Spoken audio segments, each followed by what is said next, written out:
Katrina, could you identify yourself too? Oh, sorry, Katrina Hamilton. Okay, thank you. Sorry. That's okay. That's okay. It would just random question, because it seems like a good sized space. It's convenient. Everybody knows where it is. Right now, we have the option, Okay. from the fire department to use it. Will it become permanent? I can't answer that. So it is still moving parts that people don't realize what's happening right now. So that's why everything is mobile. We have a question from online, hand raised. Mr. Chair, Yes. John Jones for the record. Yeah.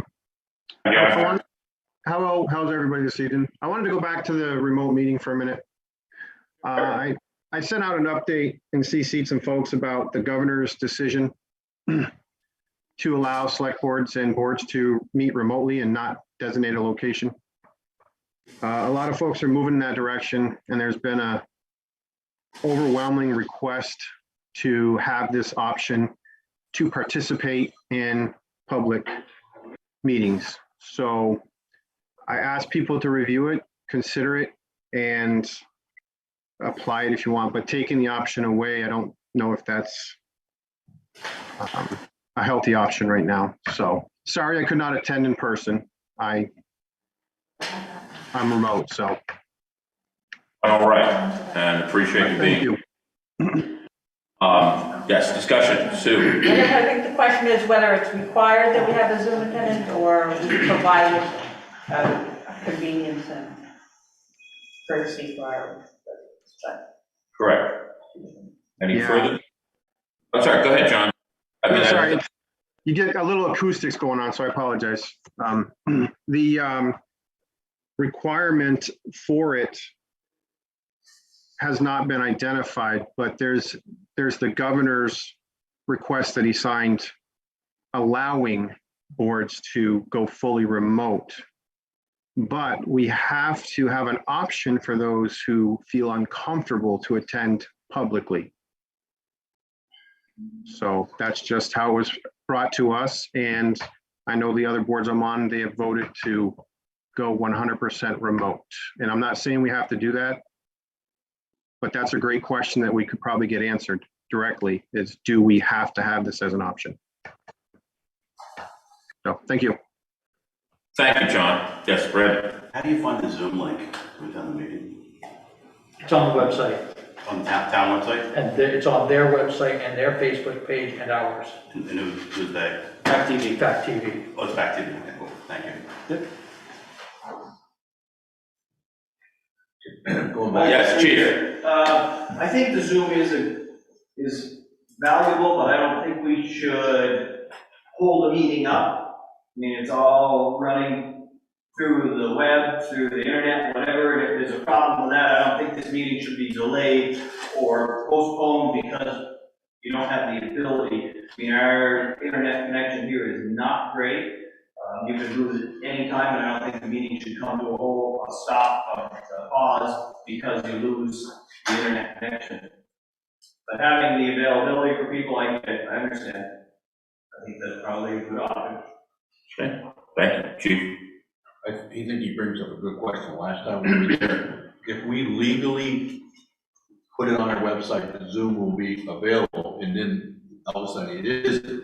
If we put it on the website and it wasn't, and it was available, it'd be different. So I think we should get an answer to that. If once we put it on our webpage that this thing is available through Zoom, so people decide not to come, I think we legally do have an obligation that we have to keep telecasting through Zoom. I don't know what the answer is. Maybe it needs to be worded differently. Yeah, and back to her question on it, of why we can't make this full-time. Originally, we discussed it, making it full-time at the Institute, but the elevator is not working. So we're kind of here to figure it out for a little while. When the Institute comes available, we were going to have another discussion on maybe making it, we need to at least come down to a time where at least a whole year we're in the same building, in the same place, so people get used to it. And that was one of those things that we were going to discuss. Try it here now, see if it is, and then when the Institute comes available, to see if that is an option that we want to explore.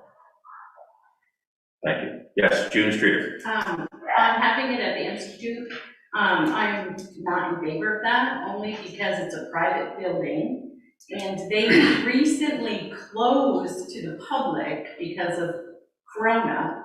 So when the next virus hits us, they could close the building again. And as far as I know right now, the only people allowed in that building are the Arpa meeting. Everybody else is not allowed access. So I would not put That's been a part of the public discussion. meeting in a privately owned building if it was up to me. Thank you. Are there any participants online that wish to address these several issues? Not as of yet, no. Anybody? Okay. Yes, Brandon? I've got someone still trying to get in on Zoom, and they're saying on Fact TV that there's no live feeds right now. Where is it on the town webpage? Front page, like under select board. Right on the front page, or select board? Did they go to the Fact TV Facebook page? I'm gonna try and find out. Okay. On the formal,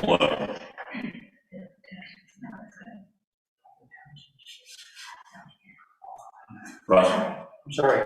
I didn't mean to interrupt the, so for our current notice for this meeting, the wording that we utilized was in person, Westminster Fire Department and Zoom conferencing when available through Fact TV, Zoom link on Fact TV, excuse me, Facebook page, town website, and upon request.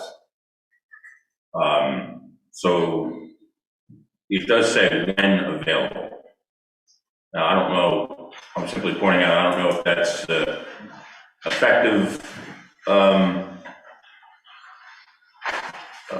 language, but With your permission, I'll ask Larry about that and yeah, find out what areas are legal. to address, yeah, thank you, to address the questions that have been raised here this evening by everybody. Yes, Sue. I don't say from a practical viewpoint, what Cole said, not everybody has an adequate internet connection or reliable. So to have only remote meetings doesn't make sense to me. Until everybody has reliable broadband everywhere in town. Excellent point. But we were just talking, the connection from this building is not as strong as it is from the town hall. It definitely isn't. I have trouble at home. I don't have any trouble at the town hall, but I do from here. Just another thing to. It's another. Can I ask one more dumb question? We've been through, 3 years, and when we had a long period of time where we didn't have Fax TV, we had Zoom, it did seem to work. Is there a reason why we can't have one computer with Zoom here along with Fax, so that if somebody wanted to, they could actually have one laptop sitting that we could correspond with? We've never had this just Zoom. We had it through Fact TV. And when it was all remote, we used their service We just so that used- they could live stream it. And so we've never had a separate Okay. Zoom account going. We have one, but there's no advantage to trying to have a second feed to this meeting, I would think. So I thank you everyone for your input and comments. Are there any further comments regarding the issues raised here this evening? As far as the proper notice, as to the venue of our meetings, and as to the accessibility of extra media or media utilization such as Zoom, Fact TV, and Facebook page. Question was raised also as to our venue physically, and also brought up that the Institute has now been raised from a member of the community that might not be a proper venue given what was stated. That it's a private building, that we could not have perhaps full access And I think I've got the issues brought up under communication public comment. If I have missed any, please let me know. If not, are there any further comments for the record before we move forward? Yes, Chuck. Has there ever been any thought into having meetings upstairs at the town hall and possibly using the North Westminster Community Hall for the Historical Society? So they have their own spot. We utilize a historic building, and the building that we dumped all this money into, we could actually utilize for what it was built for. I can answer that question, yes, you answer your question, yes, we brought it up to them and they didn't want nothing to do with it. We brought up to them, even putting the carriage in there, we brought up to them, you know, them using that, it was one of the ideas we came up with, and they didn't, well, honestly, I don't want to say it in harsh term, but they basically didn't want to be part of it. They wanted to stay upstairs where they are. Oh, we need that space. And we're willing to help them with a different space. I think down the road we have discussion, because like I said, I'm not crazy about the Institute, even though we did bring it up, I always think it was cold. But I think somewhere along the line between now and town meetings, the select board needs to have more of a discussion on it. And eventually, yeah, it would be nice to be able to get down to a permanent place that everybody gets used to, know what's coming in. So, I mean, that was a suggestion, just give them a building. I mean, obviously it needs work. We should figure out how to make it usable. Because obviously now it's not. Suggestion has been made for everyone who may or may not have heard from Chuck Lawrence about actually talking to the Historic Society regarding the building we have in Gageville. That could be an option, and perhaps just discussing it, maybe we should have the Historic Society representatives in to discuss that as a possibility strategically. Perhaps, obviously the building does need some work, but the Historic Society is an incredibly important part of our identity here and who we are. And everyone appreciates all that they do. And perhaps we should have that discussion more formally in front of the board with them to see if that is in fact something they may want to consider before we just foreclose it. Yes, sir. Since I happen to be vice president of the Historical Society. Okay. I mean, I know that there's resistance to the idea of moving away from both the Bradley Law Office and the historic zone here.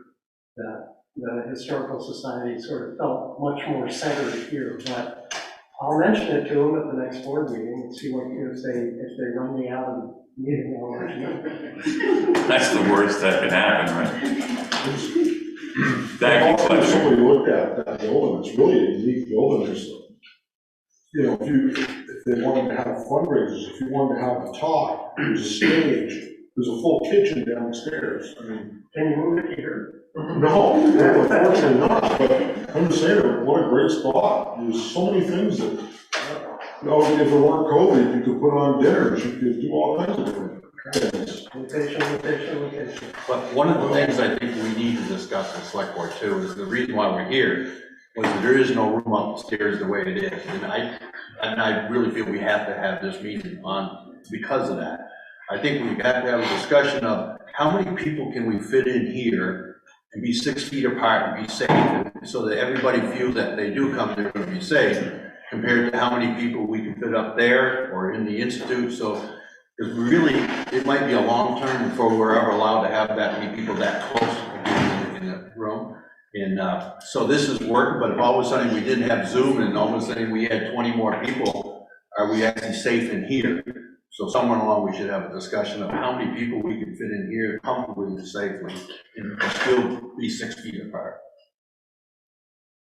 Mr. Chair, this is Cynthia. This is Cynthia Stoddard. I'd like to say something. So first of all, let me just say that I'm sorry that I got so excited last time. I don't like to get that way, and it didn't make me comfortable, and that's not how I want to be at a public meeting. So first of all, let me say that. And second of all, I don't think that I have ever been accused of hiding behind a computer screen before, but that's a first for me. So, but the second thing I want to say is since that meeting, I have talked to the Secretary of States to find out what the law is. I did learn that the law regarding hybrid meetings was that they were really set up at the beginning of this process of COVID so that board members and the governing body were able to continue business. They were able to meet remotely. That's not something that has been allowed before. So that's really what it was designed to do.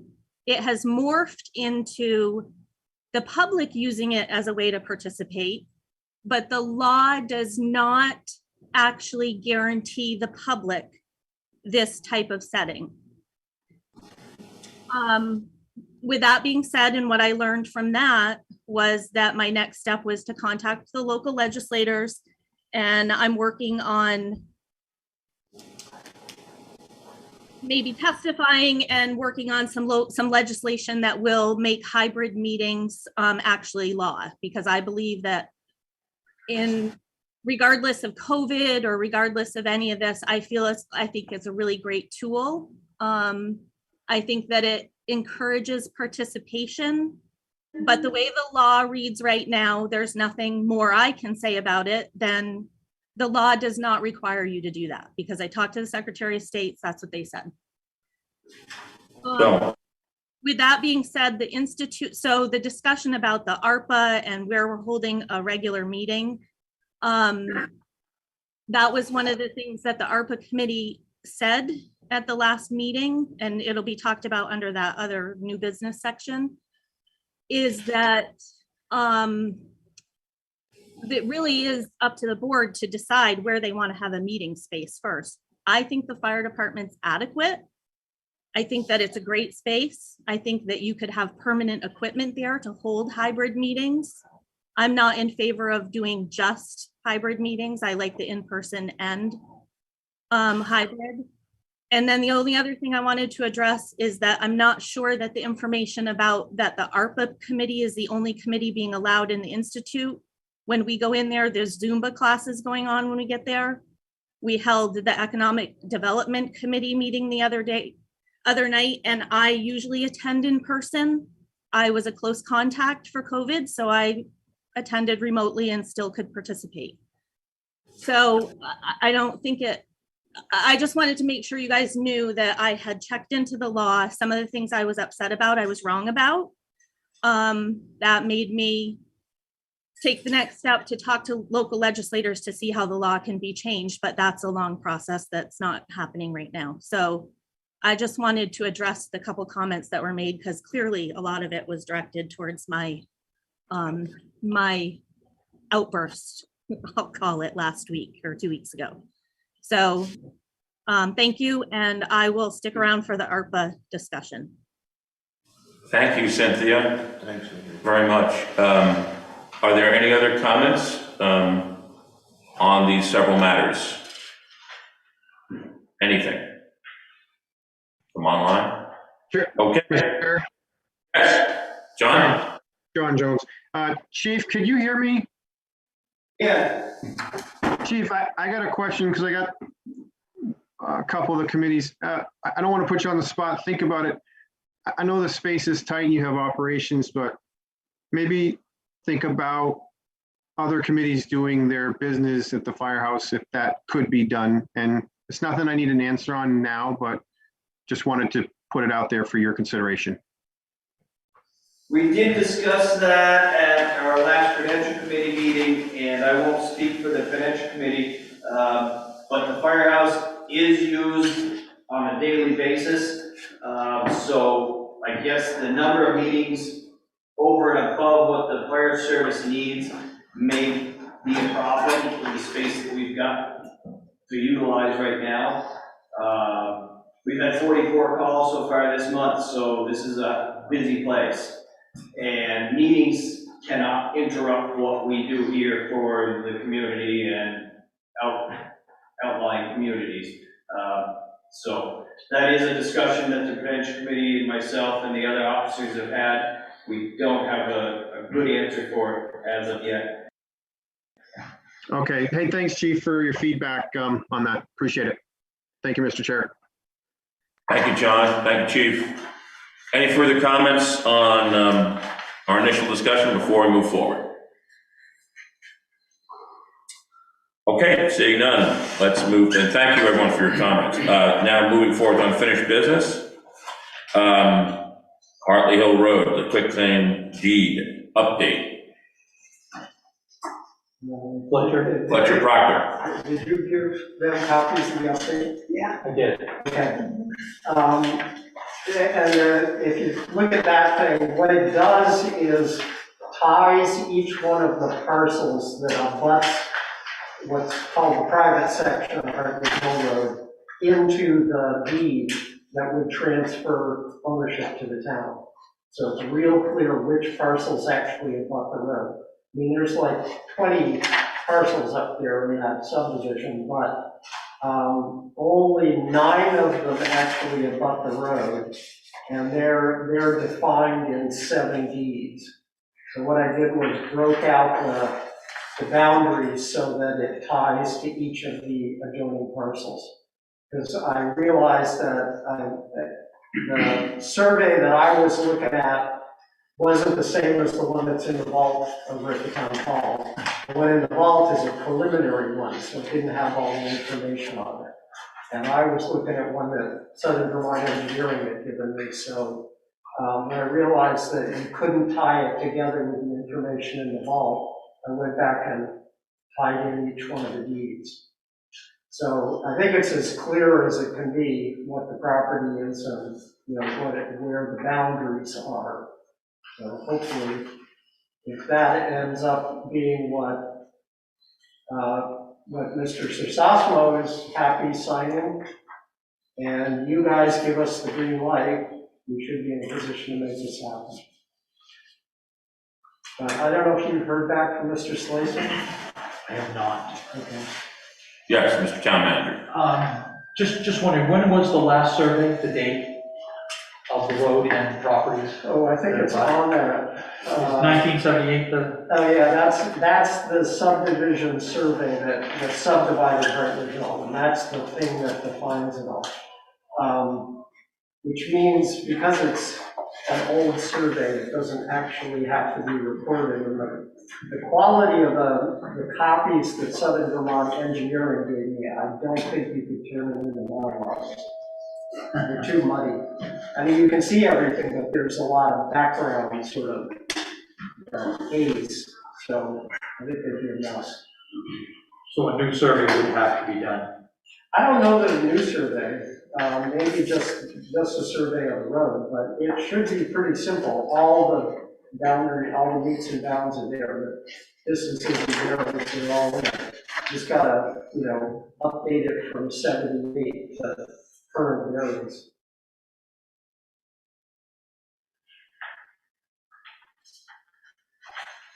Are we gonna hear back from our attorney by next meeting? You gave him 30 days. I'm gonna say, I was looking at the minutes, I saw it anyway. And that's only 28 days, so, from 2 weeks ago to 3 weeks hence, it's only 28 days. So we still got 2 days. We'll hold a special meeting, try to. Be nice to resolve this once and for all. This thing has been hanging out there like a sore thumb for 30 years, easy, Well, it wasn't, in 78, nobody thought much about it, but pretty much by 90, it had become a problem. Yeah. I did drive over that road a couple times since your last meeting. I don't think it's in that bad shape. Frankly, the downhill side, which is a town road, the north side of it's way worse than the flat part through the farm. But the culvert that got put in up there is definitely inadequate. That'll be a problem. And it looked to me that there's some trees along the way that if I were to form a road crew, I'd want to cut back. Yes. The road does not currently meet any criteria for a state road. So before you take it over, you want to have a state engineer look at it and decide what our liability is by taking this road over without doing some serious repairs, but right now it's private, so we just drive through there. As I said at the last meeting, getting the land and taking over a road are two different things. Right. You can own the land and you cannot Well, declare I'm it. saying, unfortunately, we might have to take, if we take it over, we might have to close it as soon as we take it over, until we can repair it and make it right. I don't know, it changes the situation any from Butchie owning it now. Well, somebody else, we don't have the liability, just like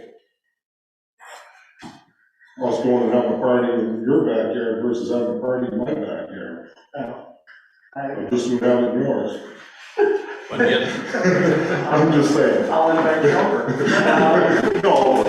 Well, as I say, I drove over it a couple of times, and I didn't feel any huge risk when I did, but Well, I'm sure it's. well, no, Standards, but. right.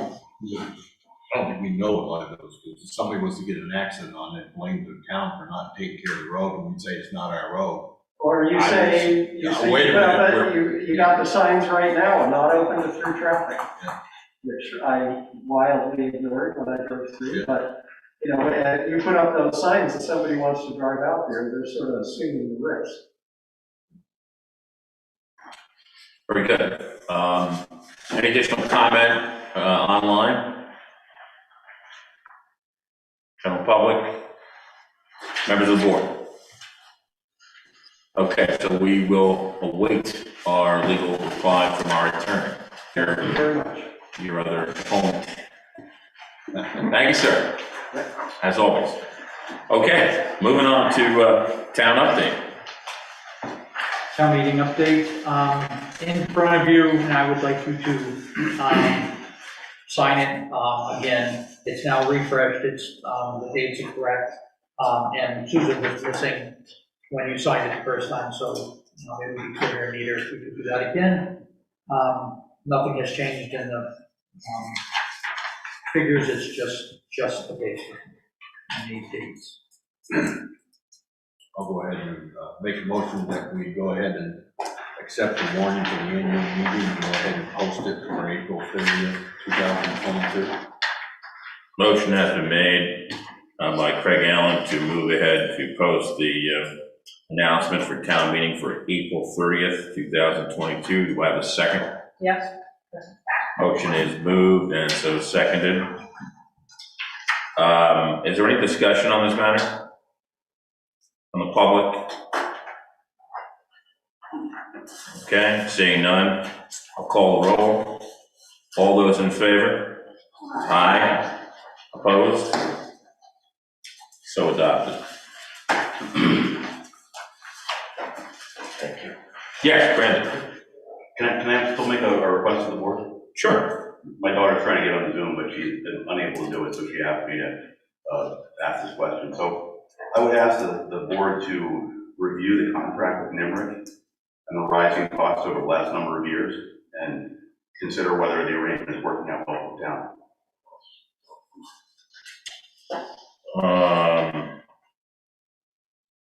Okay, I mean, that's something we could entertain under other business. Yes. Kaden from Online wants to ask a question. It's not Kaden. Hey, welcome. Sorry for the difficulty.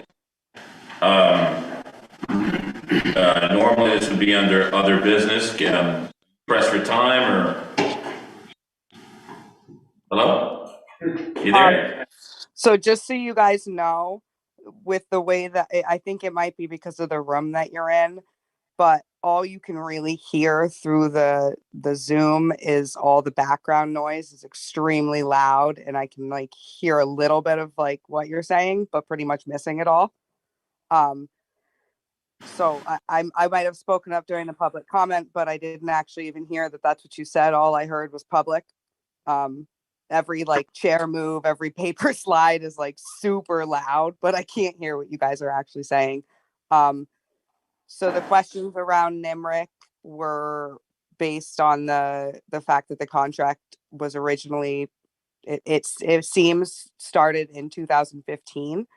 However, there's no other contracts since then that has been, I guess that I had access to. I requested the NIMRIC information. I was given a 2015 contract that we signed with them and 2021 contract, including Darlene's section of it, and then an expense report for 2021, 2022, and 2023.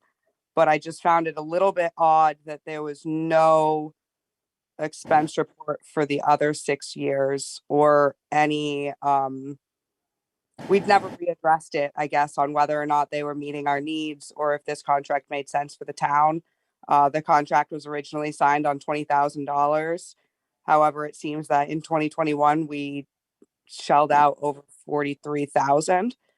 So I guess I'm just wondering when that increase might have happened, if this was a matter of inflation or if there's just other amendments that were made to that contract that allotted them that extra $23,000 that just wasn't included in the documents I was sent. So that was kind of my question, was if this was something that the board could maybe clear up or look into going forward. Absolutely. Would it be burdensome though, and again, I apologize for you not having access till this moment and the poor ability to listen. I had that happen to me in another meeting.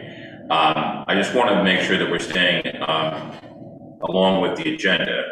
And we could pivot this, definitely, it's already in the record, to other business, which would occur after the manager's report and the commission's report.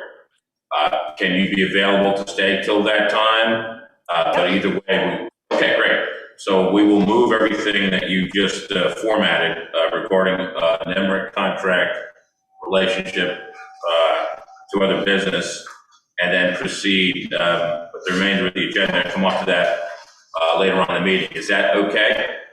Yep, that's fine. Okay, great. Thank you so much. Okay, town meeting, moving on from town meeting, we're now on the draft audit and schedule of deficiencies. So in your package, you have now the audit and the shortened version of our deficiencies that need to be posted and taken care of. We do have some others that we are going to have to work on when Paul gets back, with Paul, Darlene, and probably myself, to look at the other ones, such as a fraud policy. VLCT has that one. I didn't print it again for you. We recorded all that. The draft audit papers, but we do have some, but when Paul gets back, we'll be addressing them and we'll be coming back to you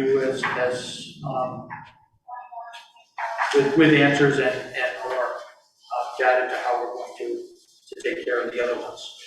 But in your audit, like I said, Paul and I had did these and we put a letter in how we're going to take care of these last two. Okay. All right. Any comments, input? Sue, sorry. Sue, go ahead. I think we should set a deadline for when that be accomplished. It's a very wise recommendation. But I want to get to Darlene in as we move on. So deadline has been put to discussion. Darlene? So my question is regarding the property tax reconciliation material weakness. The deficiency isn't looking at the bills and making sure what's billed to residents. It's making sure it's that ACH issue that happened last year. That's the part saying is making sure that collection of property tax billing would be correct. Or it's incorrect, so it's not just the piece of looking and the tax book, it's also making sure the reconciliation of collections is also happening. So I just wanted to, but there's two parts to that, not just the bills. Thank you. Since this wasn't in our package, this was sent to us, rough. What we're discussing is these 4 pages, because there was quite a few issues on it. Is that correct? There was, and Yeah. some of them were addressed, Well, you're gonna with the come phone back. call, You're and we're gonna come back with all, with the I was others. gonna Yeah. say, because I've never seen all the years I've been here, that much detailed criticism of what we're doing, to be honest with you. Yeah. And it's not one person, it's just the whole, including the select board. It does look like we're not doing our job. So I brought it with me, but that's what I was. Yeah. Some of them are being managed with Yeah. our financial manual. Some of them are a discussion we're gonna have for delinquent taxes and how you're going to address those in the budget for the following year. So again, we'll come back with all of our recommendations. Like I said, I actually applaud him for coming back, because some of this stuff has been here for not just a year, it's been going on for quite a while. This is the first time we've been basically criticized for doing it that way, and good criticism. Reading it wrong, you're right, we're not double checking You've this. had management points in your audit before.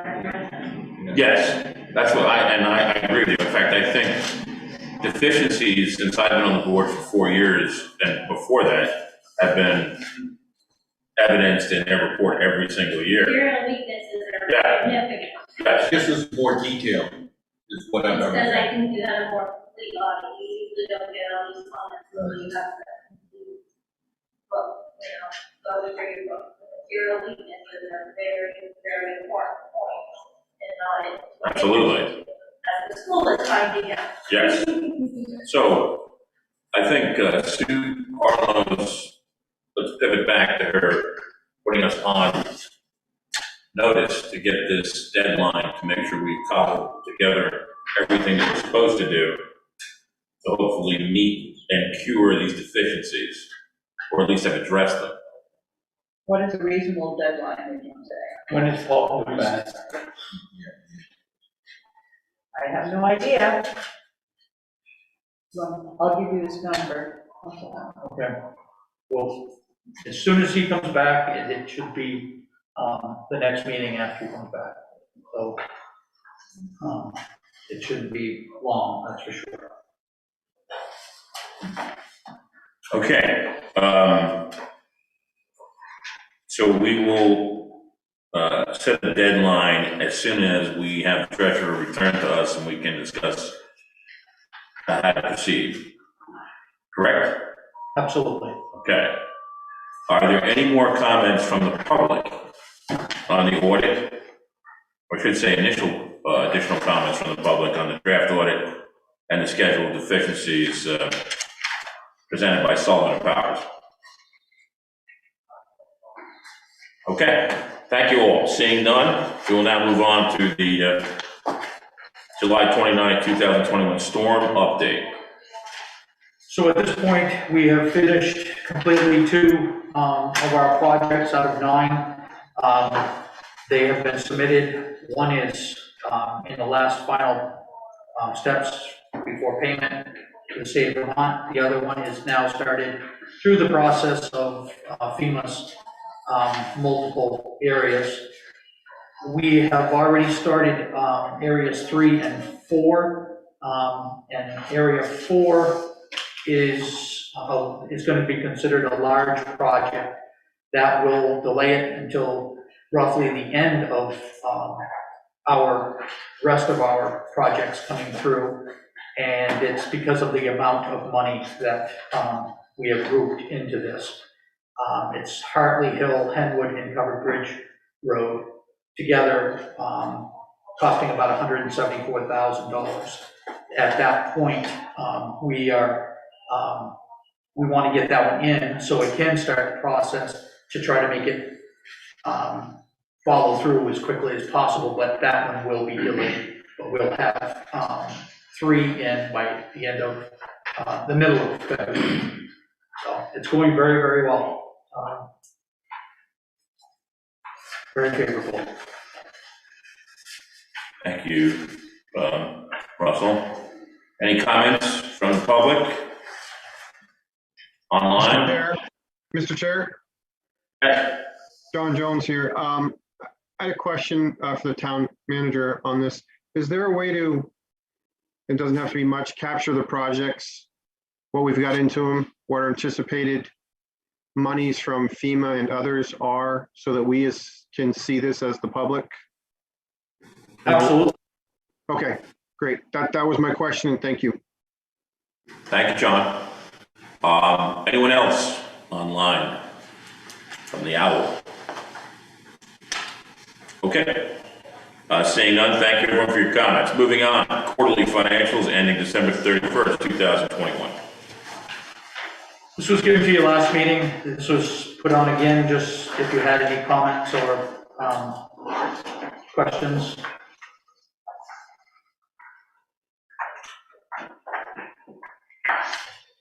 So it was tabled from last meeting, that's all. Members of the board?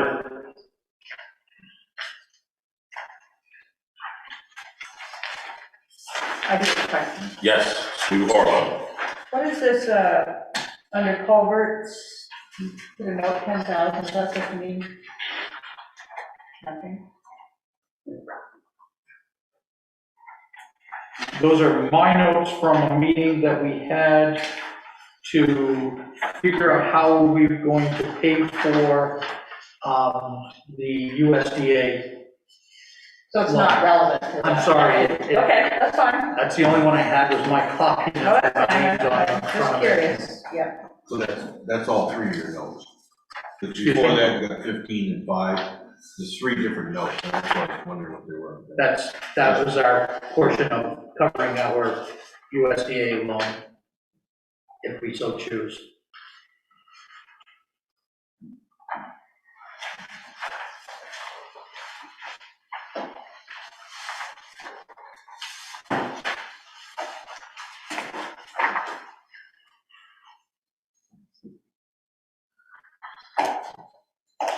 Comments? Observations? Yes, Katrina. So, looking through that, there's no, the state provides aid, I believe it's yearly, correct me if I'm wrong, based on your class 2 and 3 and 4 votes. And I believe Westminster gets like $166,000 or something like that. There's no line item anywhere that says state aid. Where, for highways? It's on the revenue report, It's on which the you revenue don't, which you report? don't have here. Okay. Yes. So I just would like some clarification from the board, what my role for reporting financial information to you. You had asked me to come and report it. I'm just confused. What are you expecting from Nemrick at these meetings? Because what's provided by Russ is not coming from me. So I'm confused what our role and what the board is expecting from us at Nemrick, because exactly that, I would produce both the revenue and expenditure, not just the expenditures to you. I think you need the balance sheet to understand the cash position of the town. But I understood that was what you wanted of me when I came to the second meeting of the month, but that's not what's happening. Could you just, because if not, then that's fine. It's not clear, and I'm confused when I need to provide. There's no communication. Once I leave these meetings, nothing is communicated to me at all. So what are you expecting from us? And are you fine with what Russ is giving you? And I don't need to be here to go over those. I'm just confused what you're expecting from our services.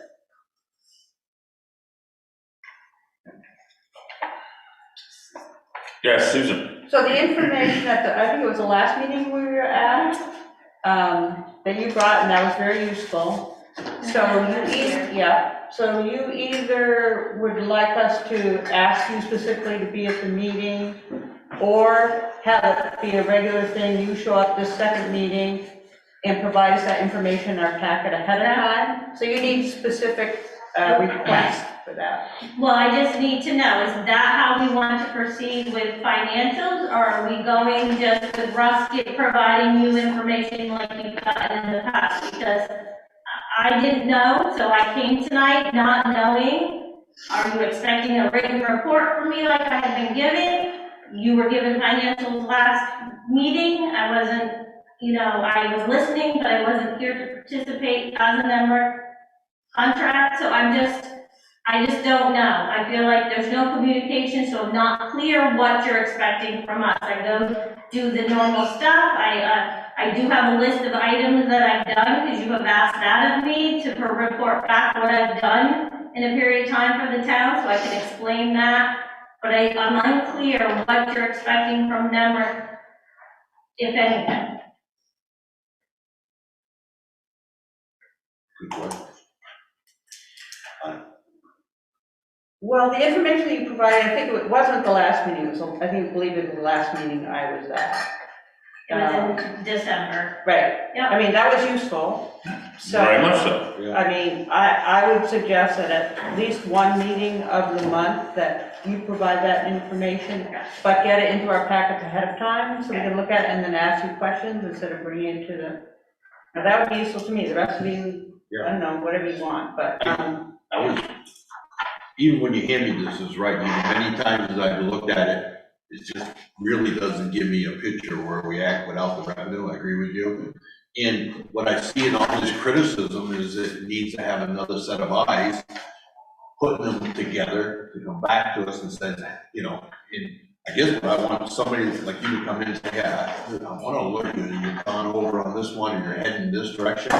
We see this, but we really don't have time to digest it, and we ask a few questions, that's it, but we don't. I feel more comfortable we can sit down and come to some kind of agreement, a format that you would lay out, whether you brought it or sent it to us, that, hey, I feel comfortable that your company looked at the revenue and the expense and put together this is where we should be. To me, it's important if we keep doing it, then we can compare it each year as we go along. So next year I can sit there and look at, well, last year this is where the numbers were, and now it looks like it's the same. So if we ever get into trouble, we know we're heading that way again. I don't know exactly the format. It seemed like from my perspective, you understood, not that you don't understand this, I'm not saying this way. I mean, you seemed to engage more when it was written out. Yes. Where I said, we are at this percent of your budget, I see this line over, I see this line under, this is how much cash you have. You engaged more than just getting that report. Because none of you asked one question. Yeah. But you did when the written, so I'm just not clear, and so this is some clarity around what you're expecting from us at NEMRA. And then,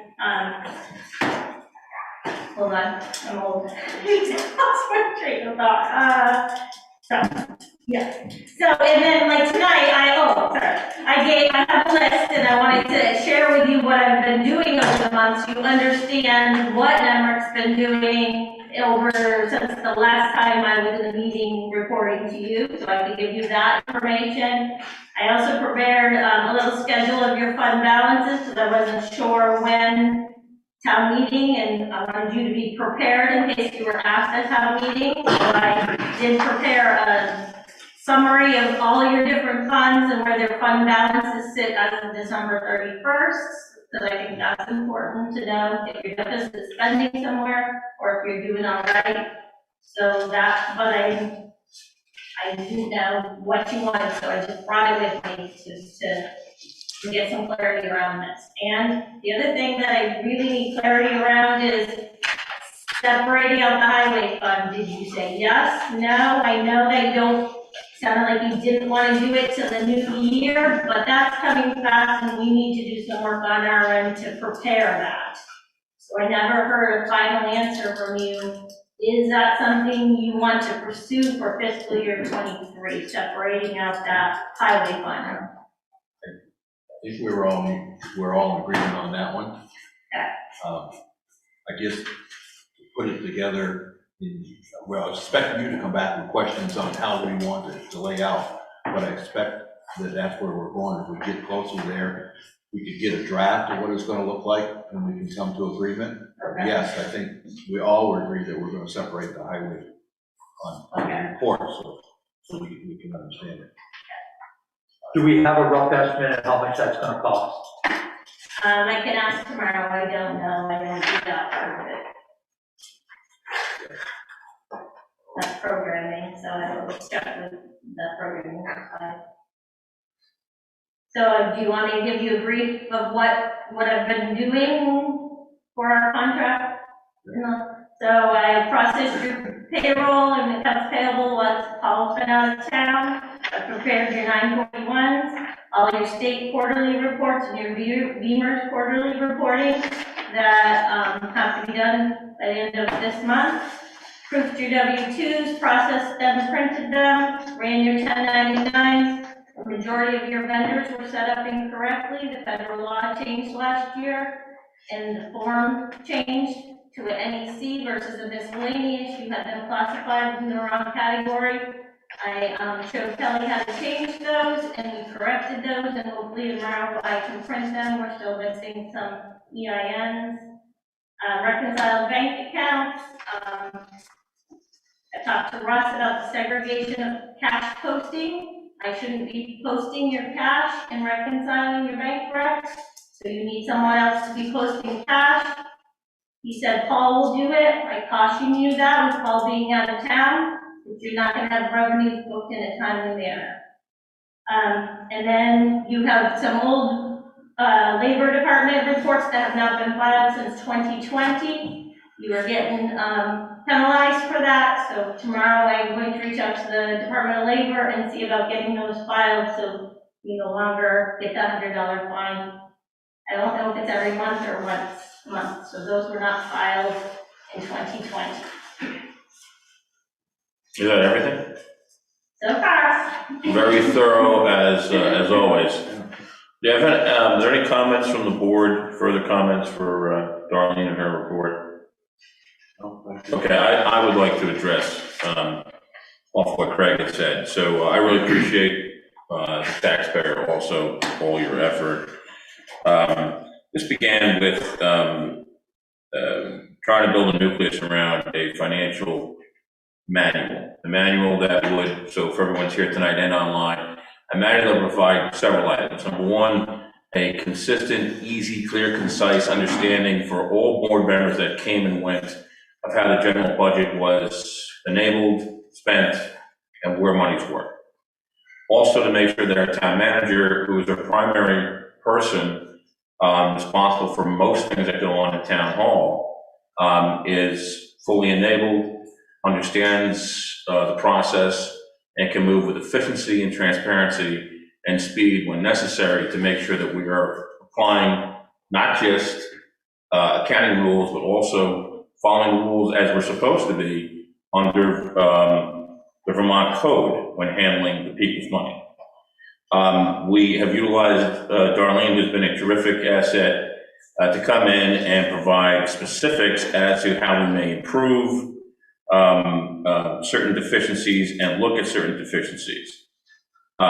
We have and this is mission critical with our treasurer. And the treasurer is an elected official.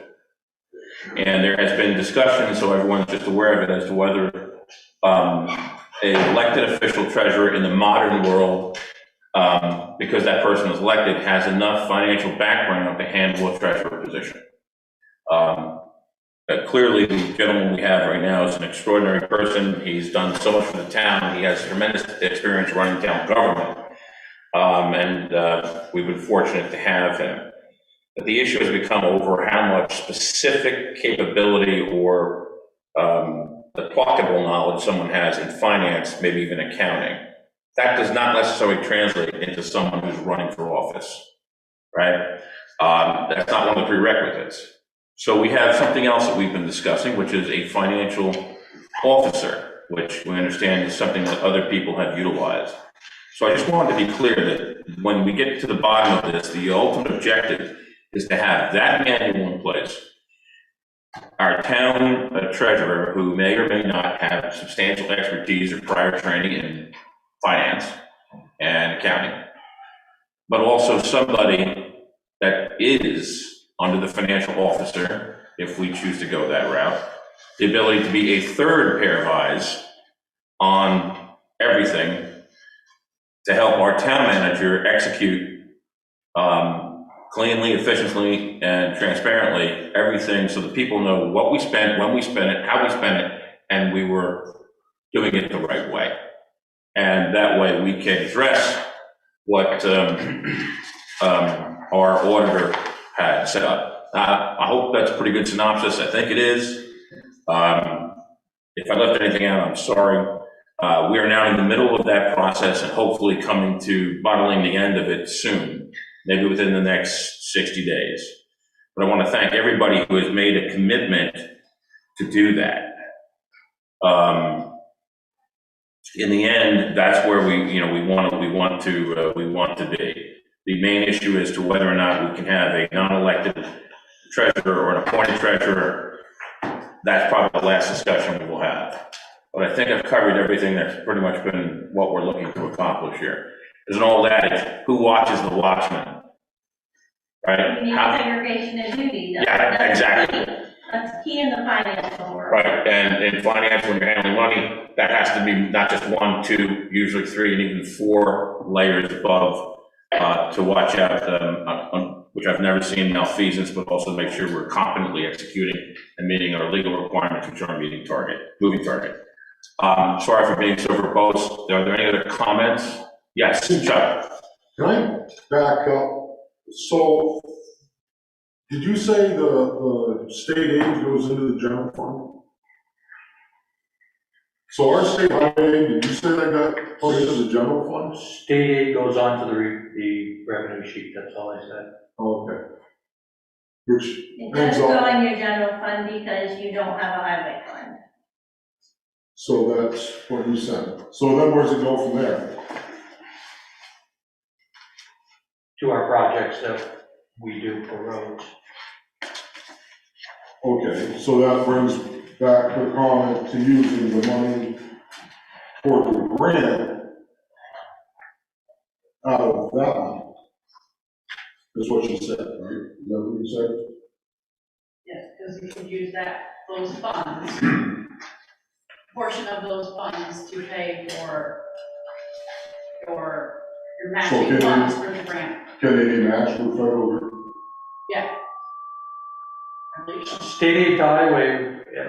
Can you use them for a match for a federally funded project? She's shaking her head now. Your state aid highway money go right to your highway, like the roads and all that. You don't fund out your highway here separately. They could be used for a grant match though. Your state aid money can be used for a federal grant match for. It is that I believe so. The state aid highway can be used for a federal grant, even though it's federal money passing through the state, isn't it? I think what Mr. Lawrence is addressing, thanks for bringing it up, is Title 19, Vermont Statute, Section 306, which is the appropriations of state aid for town highways, correct? Yes. And to make sure that when we're utilizing these funds, they're being utilized in accordance with that statute? Right. Yes? Yes. Yeah. It's your opinion that they are? Oh, yeah. Okay. You don't get enough state aid to highway to, I mean, you get 100 and, I don't. 166,000. Yeah, you're spending that, no problem on your highway. I agree. Okay. Okay, good point. You can't see it in your financials clearly because you don't fund it separately. It's all part of your general fund in this town. In other towns where the highway is a separate entity or department all by itself, it's very clear that what that fund balance is and what that, all of that money is. You can't clearly see that here. You have to drill down and pick out and do separate spreadsheets in Excel to do that. Can we do that? That's what we were just talking about. That's what I thought. Yes. Yeah, we're shooting for that for 23, after we tell Russ how much it would cost to separate out those accounts. Does that answer your question, sir? Sure. Okay. Thank you, So everyone. could I just make one other comment? Please. Just that, you know, whether Paul chooses to run again, I love working with Paul, and he admits that he is not a finance person 100%, and he does great at what he does. But anyone that chooses, this is not a 4 or 5 hour job. It really is not. When you're a finance person, you have a lot of obligation, quarterly reporting, monthly reporting, budget, revenues coming in, accounting of, you know, double checking accounts payable, payroll. So just to be clear to the public or anyone else, this is more than just a 4 or 5 hour a month job for anyone. Thank you. Any comments from anyone online? Okay. Thank you all for comments and input. We will then move on to the ARPA committee recommendations, of which there are 3.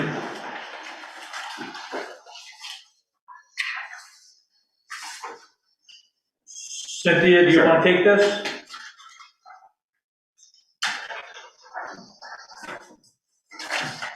I can, Russ, if you want me to, but I'm fine. You know what we were doing, and it was the stuff that came from you. It's up to you. You let me know what you want me to do. Okay, I have it in front of me, I don't know if you do. So the first one that you have in your packet is for the mobile enhancement of our meetings, of our hybrid meetings. It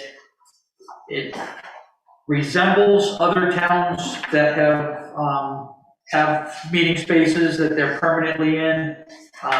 It has TV stands, it has TVs. There's 2 different companies here that are adding service to this, and the total is $9,558.73 in today's market. It went in front of the Arpa committee, and enhancing our meetings and having the ability to be mobile is key, and so they have recommended that this is a viable request, and so they've asked me to bring it in front of you. Kevin, Russ, I don't mean to interrupt you, but can I just give a little background first to the group that's there so they understand the process that we went through to get to this point? Is that okay? Yeah, go ahead. So just so everyone knows, we've met 3 times, I think, and the discussions that we had related around wanting to make sure that government services were covered first. The needs of government services were covered first under the guidelines that the ARPA committee could use, that the federal government gave us, and not put it out yet to everybody to say, you know, do you have a project that you want us to do? So we had asked Russ to go to all of the different, we called them head department heads, basically is what we said. So we asked him to go to Chuck. We asked him to go to Cole as the fire chief. We asked him to talk to his own office staff. And was there anything that they needed immediately that they didn't have funds for, that, you know, that they could use this money before we offer it to the public discussion? So that's, he came back to us with a few things. The ones that he's presenting tonight, the fire department gave us also another request for a generator, which had positive feedback from the board. We didn't go further with it this time, but we'll discuss it again. I don't know if, I can't remember if we said that we were gonna see if we could get more clear, or if we could get an actual like final number. It was a range. I just wanted the public to know that the process that we used was, let's make sure that our government services are covered first before we put it out to other entities. So that's kind of where we're at, and that's why these are coming. The last meeting we asked, we recommended the digitization project for the town clerk. That's already been approved by the select board, and I believe she's gone ahead with starting that project. So just wanted to give the background as to how we got to this point. Thank you, Cynthia. Okay, comments, Looks like Cassandra might want to say something. please. Sorry, I forgot to unmute. I guess I was just wondering if it was ever discussed to then take those projects as a public vote.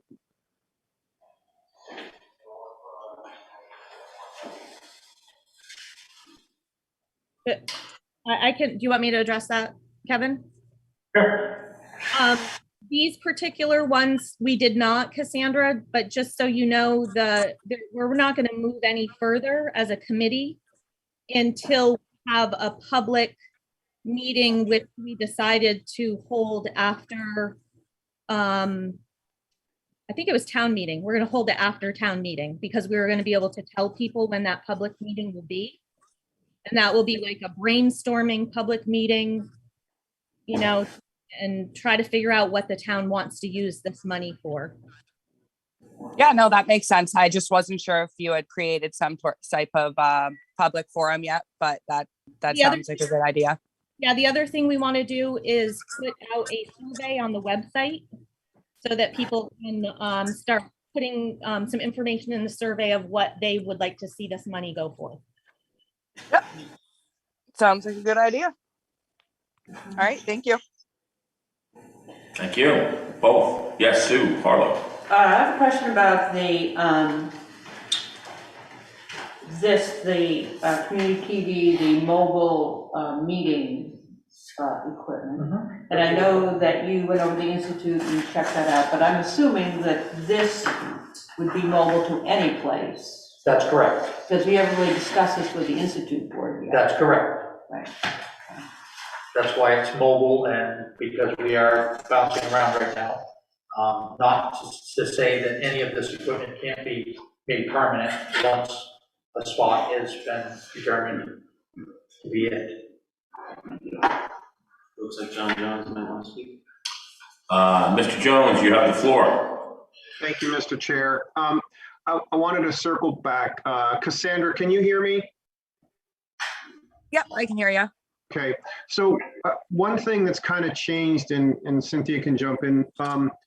We got an interim final rule that kicks in on April 1st, and that has also made us pump the brakes because we're now learning some new things and what we can do to replace revenue loss in town. So I just wanted to throw that out there for everybody so they're aware what's kind of going on. And Cynthia, jump in if you.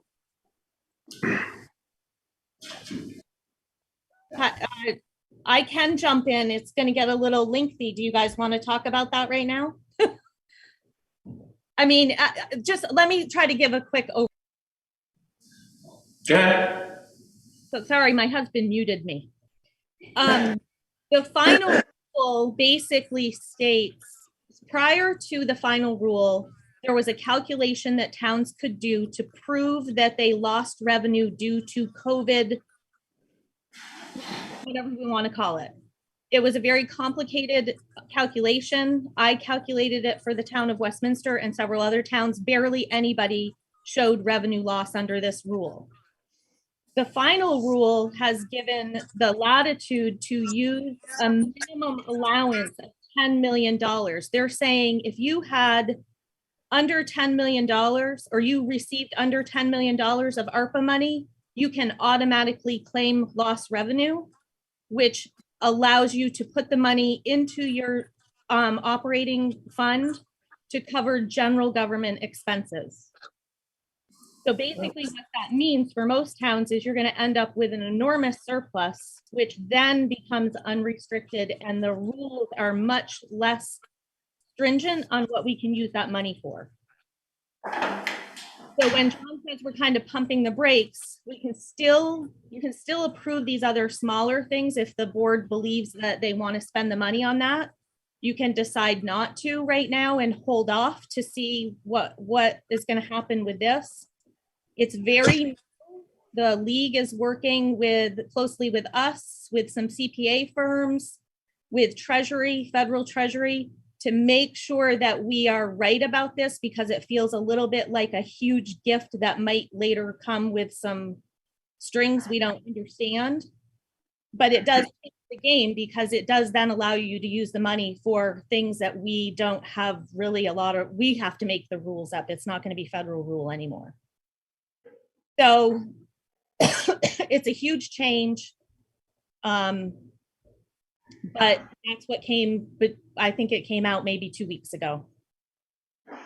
So I don't know what that does tonight. I also do want to just make it clear that the ARPA committee has no stake in where the select board decides that their final regular meeting place is.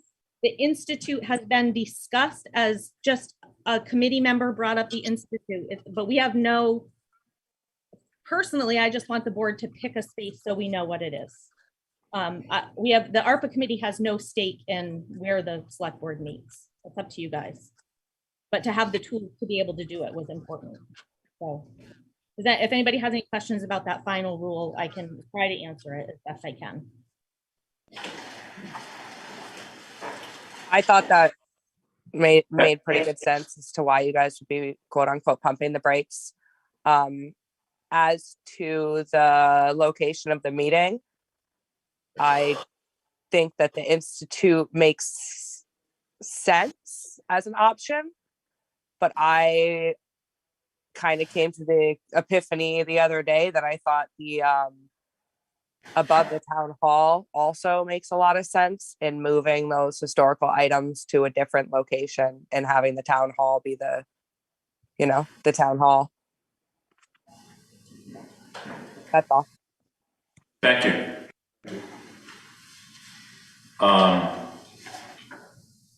Any other comments on this issue? Obviously, the changing in, potential change in, as Cynthia mentioned, is probably something we want to look at when you get more clarity on it. I could be wrong, but I thought I heard from both Cynthia and John Jones that there would be more clarity forthcoming. Was I wrong in that interpretation? It's on the agenda to discuss next Okay. meeting. Okay. Just brand new information that we just got. So, any other questions, comments, input? Okay. So in front of you, you have a recommendation. Are you ready to vote on that, or you want to wait? Can you walk me through which page you're looking at? Well, that's the question, right? If we have a change, It's the one that has Falls Community. I got it. I just want to say, if we have a change in if I understood Cynthia correctly, there's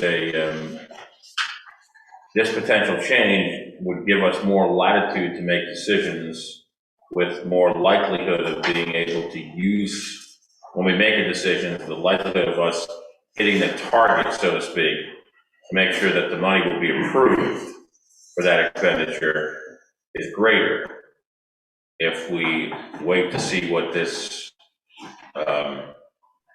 new evolutionary rule is. That's what I heard. So let me just say, I believe that the recommendation will be for, not from me, I'm talking just statewide in the discussions that are going on, that that it will make the most sense to use this lost revenue as your reporting to the federal government on how you used your ARPA money. But we have also been talking to people who are going to continue the process as they are doing it right now and recommending projects that would have fallen under the old guidelines, the expenditure category guidelines that are laid out in the guidance, because you can't go wrong even if you do that. The other part of it's just going to be a paper move. So like if all of a sudden, so let me use the generator at the fire department as an example. If that's something that they wanted to do before you decide we're doing the lost revenue, then I wouldn't want you guys not to do that because we're going to do this, because on paper we can make it work and the reporting to the federal government will be what it needs to be. So you don't need to wait to decide if you're doing the lost revenue to decide on some of these projects, I guess is what I'm trying to say. I wouldn't, because if you guys need certain things to operate, then you go ahead, you know there's money there. The balance of it will be used towards lost revenue. Okay. Okay? Yeah, no, I think that's very. It's really hard to explain because I understand it about 50% right now. Understood. Okay, so I mean, if something really important comes up that falls in guidelines of ARPA as they stand right now, I don't know if I would hold off, but that's up to you guys. I mean, that's. Okay, no, but I was present at the ARPA meeting, and the confidence, though, of us on these three is very high, correct? That was the sense I got from the group, yes. But you did also just say that for some reason, again, I don't want to put words in your mouth ever, that you thought we should wait on the fire. No, I mean, well, we didn't recommend that from that last meeting, the generator, you mean? I would pump the brakes on opening it up to everybody else to come to you guys for money. That's what I'm talking about, like other organizations, talking about water and sewer infrastructure, all of that. Pump the brakes on those bigger things right now, because we may have latitude to do things that we couldn't before under the new guideline that are bigger, more broad projects. Thank you so much. Yes, thank you. Go ahead. We're going to have somebody that's more of an expert than me coming to our meeting and saying, you know, I know the league is going to be having some webinars on this and stuff too. So I certainly don't know. Like I said, I'm at 50% right now. Okay, thank you. Any member of the board, questions, further inquiry? And we're, Sue, yes. are we gonna be voting on all three of these or one at a time? One at a time. One at a time. One at a time. Anyone else online? Anyone from present? Okay, so So Craig, back to your question. It's the one with falls? We got three. Yeah, it's the one 9,500 is the total. Right. That's correct. Okay? I can tell you, I'll go along with it, but her 50%, I know 50% of what she knows. That means I know 25% of what she just said. That's all I know. But it seems reasonable, so let's go for it. anyone else? We are addressing the mobile media. Sure. And just to be clear, before we make the final vote for everyone here in the public, this would be utilized exactly how? This equipment. This equipment can be used for all meetings that the town has, if they choose to go to a hybrid system. It will be town-owned, so of course the fire department would be able to use it. So it will be used. It will be not just sitting in a closet somewhere. Well, that was my other question. This is quite a bit of equipment, will be secured where? At the town hall to start with. Okay. Hopefully when and if we get a permanent, temporary There's location. 3 TVs, I mean, you'd only have one here. No, you'd have, so that you can see all, there wouldn't be a bad seat now. So that you folks can see the monitors, so you can see who's speaking, and you'll be able to, the chair will be able to recognize that raised hand. And it's also for even possibly the town meeting. Okay. Okay. Any questions? Yes, June, Street. If you, as a board, vote yes on this stuff, how soon before we get it? All of it is in stock. So the money will be released to you as soon as you guys say yay or nay?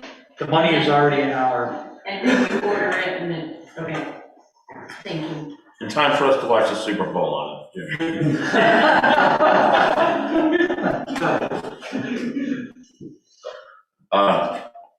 Okay, are we good? Can we vote? All right. All those in favor of the ARPA fund request for, What you need? Mobile media. my apologies, I'll entertain a motion.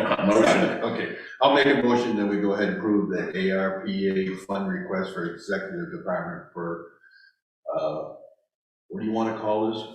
Mobile media. Mobile media, for a total of $9,558. Second. Moved and seconded. All those in favor, please say aye. Aye. Opposed? None. Mobile media, 9,558 is approved. 73, sorry. Second one, Mr. Town Manager. The second one is 2 different prices, 2 different ways to get this. Same item. It is a iPad for you folks. Instead of having paper in front of you like you do, you would have a small screen in front of you where you could scroll through documents, such as the request tonight for a document that was passed to you at last meeting. That would be at your fingertips. You'd be able to scroll back, see minutes, see past documents that could have relevance into a discussion for your decision moving forward. So many, I shouldn't say all, many are doing this for the convenience. And also that would lead us into creating email addresses for each one of you through the town, not your personal ones. So right now I'm sending everything to your personal emails, and it should be to a town email designated for yourself. But we're only choosing one. It's one or the other, yes. Should we, go ahead.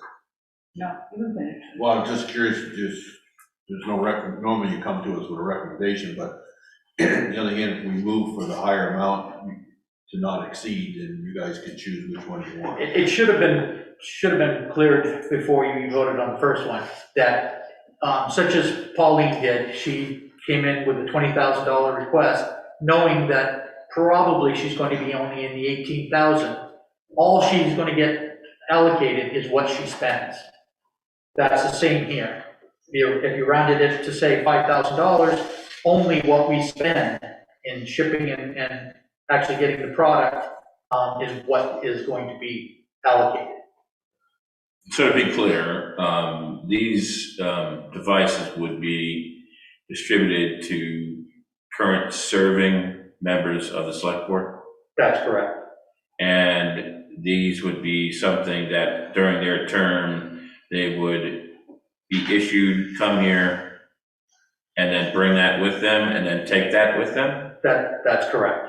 It would be in your possession. And if we, just because I'm an old corporate guy, with this type of stuff, and have we made proper, assuming that this is even voted on, have we made proper plans in the event of loss, that these going to be insured for loss and damage, since they're going to be moving to and from, because human beings are what they are? There's 3-year Apple Care on both of them. Does that include replacement for loss? For normal wear and tear, not if you ran over it. Or if someone lost it? Lost isn't going to be covered. It's Apple Care. Do they have a plan for that, or no? Or would our general insurance cover that? And our general insurance would cover it. Okay, just want to make sure. The second option is with a keypad, and that is the difference between the main difference between the two. The keypad actually acts as a cover, such as a laptop. The keypad is the base, and they'll come together, and it protects the screen in travel, keeps it dust-free. And it's... Is there any maintenance? I mean, I already own a couple of them, you know, but the problem is it's still software. We got something here where if we need to update it or somebody's taking care of it, because at work, I hand it to the IT guy and they take care of it and hand it back to you. Talking to our IT people, that's Vermont TCC Tech, these are very basic units. You guys are not going to be doing, major documents in here. I'm literally going to bring them to you through the internet, and you're going to be viewing them. It's not like you're going to create worksheets out of this iPad. It's strictly going to be for you to hold your documents, categorize them for yourselves, and then be able to scroll through them instead of getting 2.5 trees a year. So we're going paperless ultimately. Ultimately, some of it's going to have to be handed to you, but this will knock off 95%, and your history and your data will be backed up so that you can scroll through it. And again, just as this request came tonight, you'll be able to scroll back and show you what I had sent you 2 meetings ago. It might have bearance on what you're going forward to. Great. Sue Harlow. Yeah, this is sort of the same thing I'm thinking of, but more in the mobile media, and as we acquire more technology. Do we have adequate IT support? Yes, we do now. Definitely. Definitely. We do have very good IT support. Okay, good. Comments from the general public? Yes. Do you have a computer policy in the town? So what can be Yes, so we searched can't let anybody go home. on, or what can be? Yeah, no, we still need to come back, because that was during COVID, because I had to be reading all the policies. One is that no employee can take a computer home or anything. We're going like, well, Or restrict when what? COVID-19 is Go coming, on? yeah, we do need to update it. I would suggest. An excellent suggestion. Town. Yeah. Anyone else? Yes, June. I noticed that there's a request for 7. Does that mean Russ and the clerk would be the? Yes, so I would same thing for Millie, if she, especially if she's working from home, she'll be able to. Any comments from our folks online? So I would definitely want to take what Darlene said. Any approval of this, though, before enabling, we should make sure that our policy regarding the governance of these devices is clearly established with the policy. Any objections to that? Excellent idea. Okay. And who takes care of the software? I mean, Yeah. is it just the town manager? Can anybody else put information on this for us? You see what I'm saying? So, It's going to be a very basic unit, so no, it's going to be downloaded from our secure service to these. There's going to be a program in there where I can look up the categories of 2 months ago. So it's got to be broken in some kind. If I want to see the minutes, if I wanted to see the ARP, anything that's on there, it's got to be stored, or does it get taken off right after so much time? No, it's going to be stored until you delete it off of the unit. and you'll need to format it so that you can put it in a folder and name the meeting, so that you can scroll back to previous meetings, previous minutes. Will it have internet access? Yes. It has to have internet. I was gonna say no, but yes, it does have that, so I can email it to you. Right, so if it's possible, if we, at some point, when we get our new website, then all the minutes and all the agendas I guess should that's my be point. Instead of doing available. 7 iPads, it would be just a link, and on that link would be all the select person's information, meetings and that, so that when you open it up, I wouldn't have to have just mine, you had yours. You would actually go to a site that's on your thing that has all the minutes. Should be on our website. You could do the whole thing with a smart board, just like a school had with one on that wall. Could, If you really but, want. yeah. So at the Arpa meeting, Kevin, I personally don't have any interest in having another screen. Nor do I want the responsibility, but I can lose things and break stuff as it is. It's just my opinion. If we choose as a board to do that, that's fine, but I don't know. I'm Just not one opinion. I'm not disagreeing with you. I mean, you know, in all those years, how many of these devices, whether it was a BlackBerry or the stuff that was issued for with good intentions, ended up lost for the branch, and you know.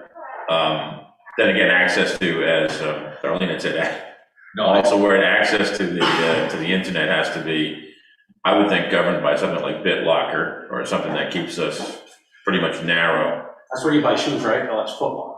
BitLocker. This is it's a secure location that makes sure that the information being supplied to this particular group or cadre is incredibly limited. When you're not able to go, like, for example, on Facebook and that type of stuff. You are very narrowly channeled. Yes? Can I just ask a question? Please. Listening to what you're saying, you just voted on ordering a media device, correct? Like a TV or something? Is that basically? Multiple stuff. Another owl. If you have one set up for everyone, why don't you just transfer the files onto that so that everyone can see it in one room? Great idea.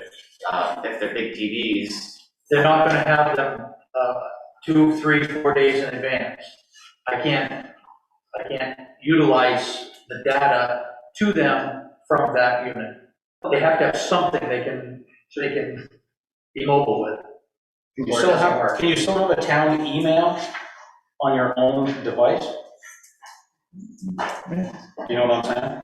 Yeah, subject to, open records, so any email that you get to your personal email. No, I totally agree we should have a town email. I'm totally fine with that. I meant on my own device that I have. Yeah. Would I be able to get that? It just opens up your own device to a possible search of public records. I'm gonna say that's one little thing I've had right there too. It's like, if you're gonna, I'm not taking it back, because then it becomes too personal. If you wanted to give it to me at the beginning of the meeting, and I have it there and I can see it, instead of giving me papers, I don't have a problem with that. But like you said, you can put that on a screen on that wall on 3 screens and we don't. It's just the fact that you can read through it yourself without whatever. Maybe you want to table this one for another.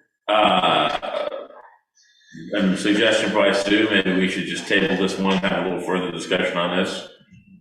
And can I just ask, it might be just premature, but do we have any idea about the life of these machines, the date? Good question. What happens when they're outdated and they need to be replaced, if all this information, I'm just thinking about it. Probably after I'm gone, but. Good question. Perhaps we should table this one and chew this one over.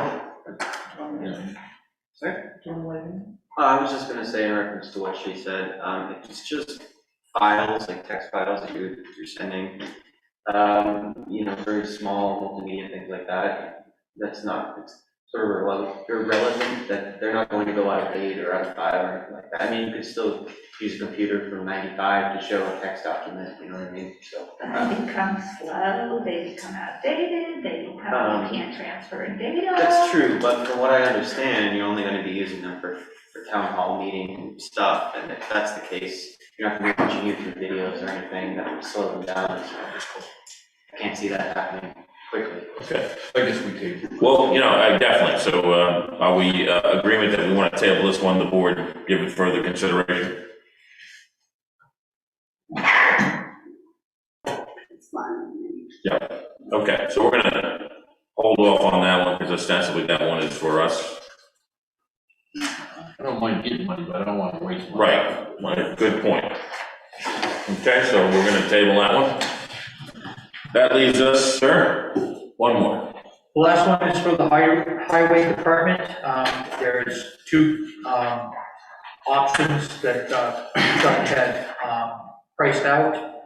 Your recommendation is the first one, which is the Samsung Galaxy tablet, recommended for the use on site so that he can document the work that is being processed in front of him. And as we know how important pictures are of work being done before, during, and after, this tablet will be just like cat's meow for that. So, But is the differential though, just to save some time, is the differential here just between the two companies? one is through Verizon and the other one. Right, but I'm looking at the price. Is the primary reason of price is one's more expensive than the other? They essentially do the same thing? Because it's the AT&T versus the Verizon one. Yeah. Chuck? So Verizon, the reason that was the first pick is they have better coverage in town. It's for road inventory purposes, Act 64, as you complete projects. Wyndham Regional wants you to immediately, or as soon as possible, upload that to their site so they can keep track of road erosion inventory. And also, if and when we have another FEMA event, it'd be useful to catalog damage so that we could easily come back to it for reimbursement. And so your choice is number one? Yes, sir. Okay. Can you explain the $89 per line? So that's 2 lines, and every month we're gonna pay 89 times 2? Yes. Where Right, is that right? Where does that money come from? That's not part of the $1,700.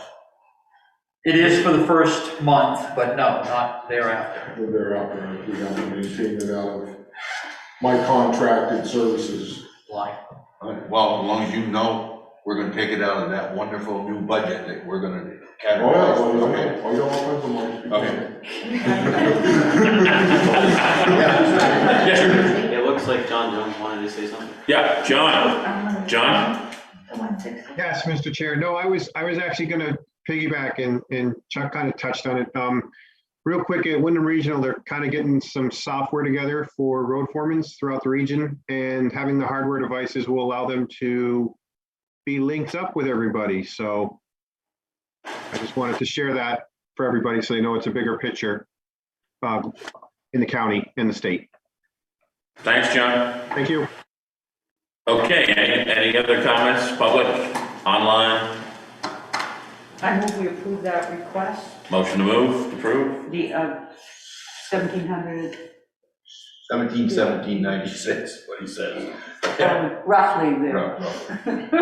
How about we just not to exceed $1,800, keep you run into something, how's that? Got a motion? That's a motion. Second? Okay, motion's been made and seconded. All those in favor? Aye. Aye, opposed? You're all set, sir? Thank you. Thank you, everyone. Okay, and moving right along, let's move on to the Westminster Commerce and Economic and Community Board. Short name. Economic and Community Development, the new Westminster Commerce and Economic and Community Development Board, or Commission, I don't know. Okay.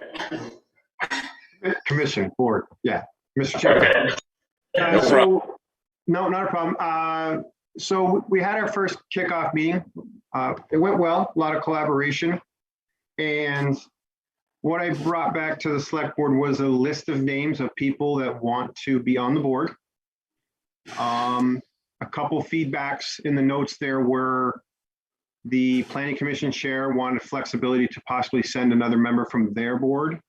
I didn't feel it would be a problem because you folks appoint them already. So it's not like we would be bringing a new name into you. So we would be able to establish these folks as members, and then at the next duly warning meeting, we will organize chair, vice chair, clerk. And I wanted to extend it out with the extra position for select board member to attend, or town manager, and maybe have an alternate in case something happens, just kind of forward thinking.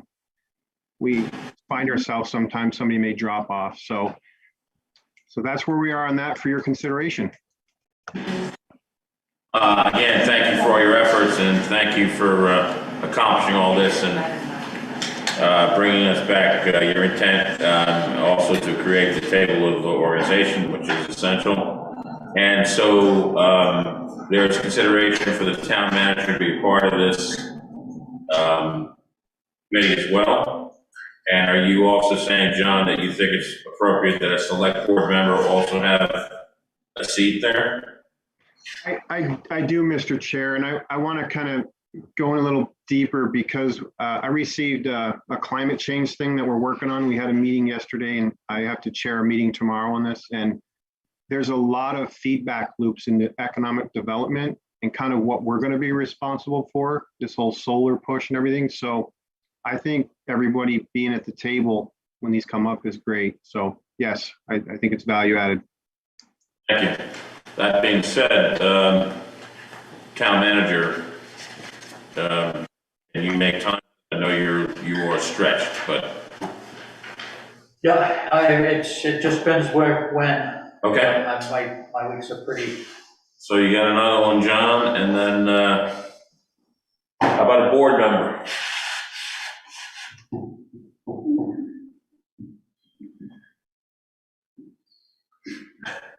You're not on. You're not on. Why are you all looking at me? Jason, what are you up to? Mr. Perry? All kinds of stuff, John. I know. I want to commit to something and follow through.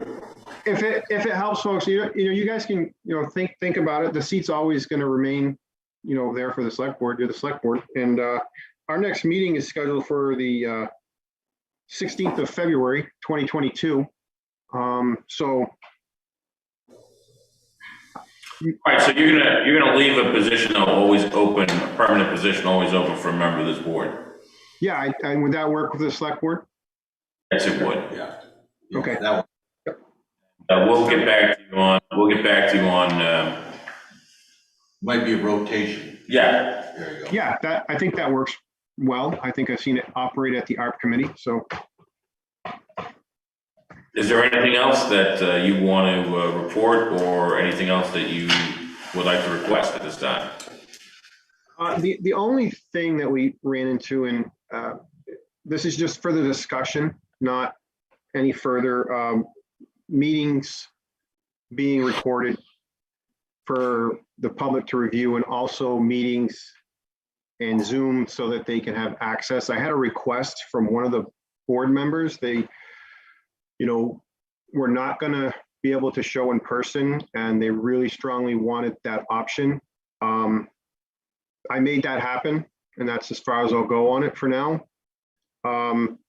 Those meetings do cost $50 a piece. And then the other thing is a meeting minute recorder.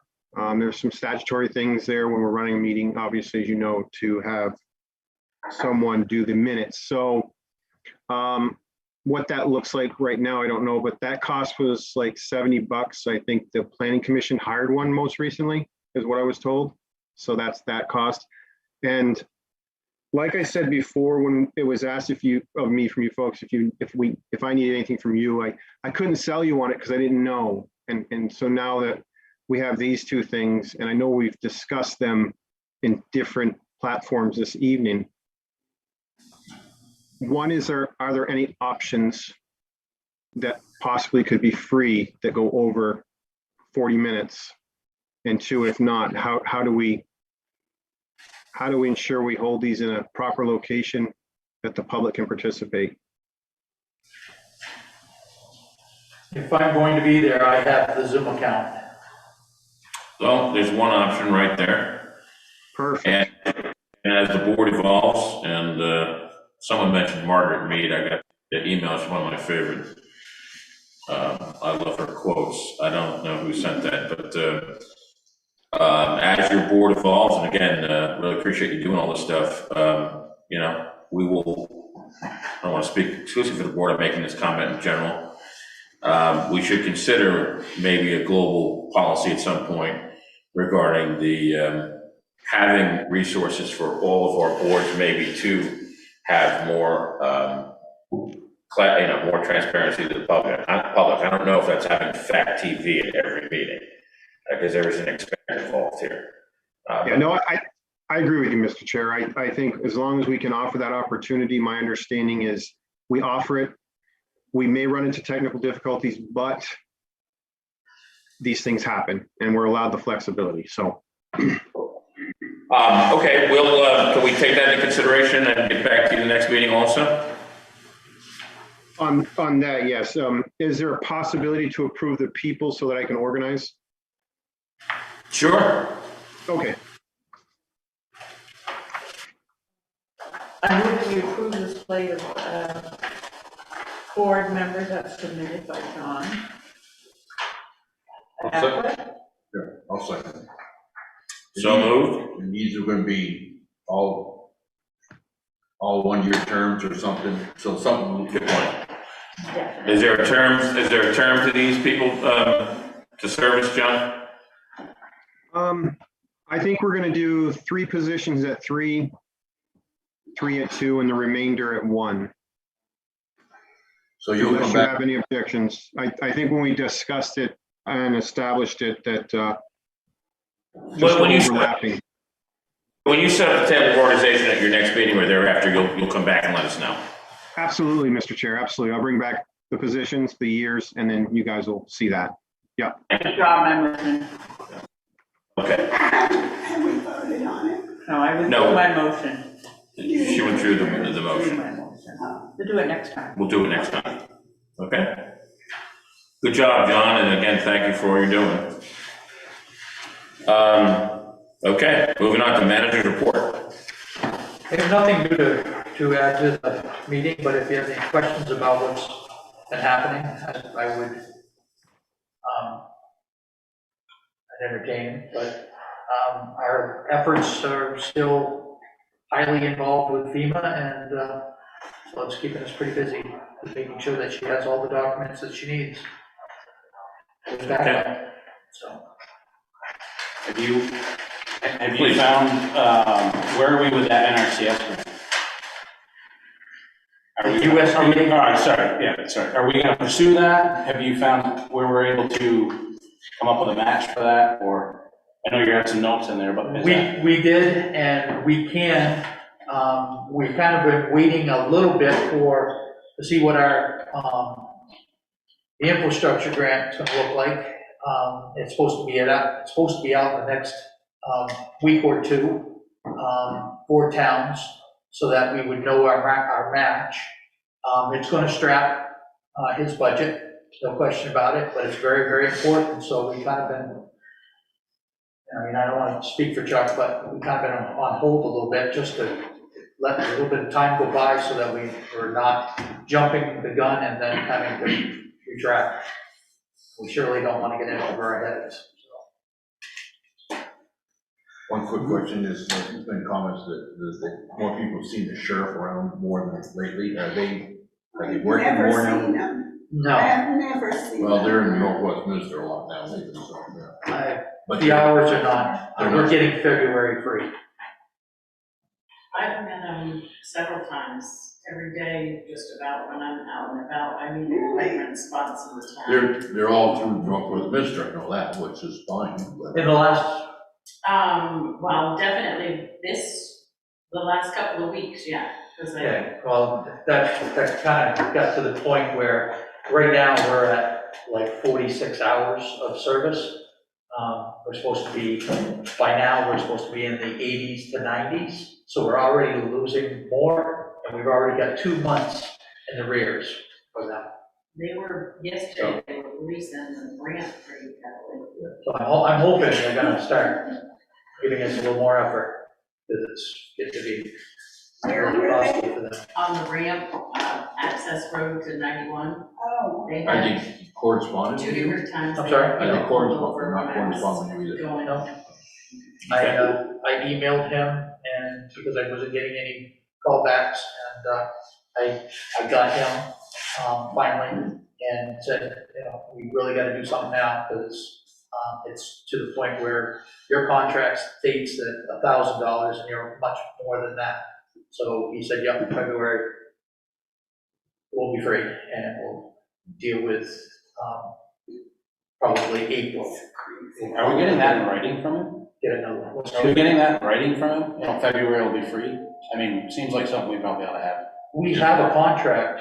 Oh, I know, when you And call it states that if he calls back $1,000 worth of service, that he'll start deducting off of our, so he's going to send us a bill and say no charge on it. So we'll have it for our records of February.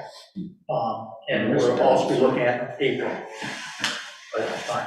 If it's possible, I think as Jason was saying, it's not imprudent or rude to ask him to see if he can send us an email, or send you an email simply saying that, hey, this is my intent, and you'll see it exactly as you just explained.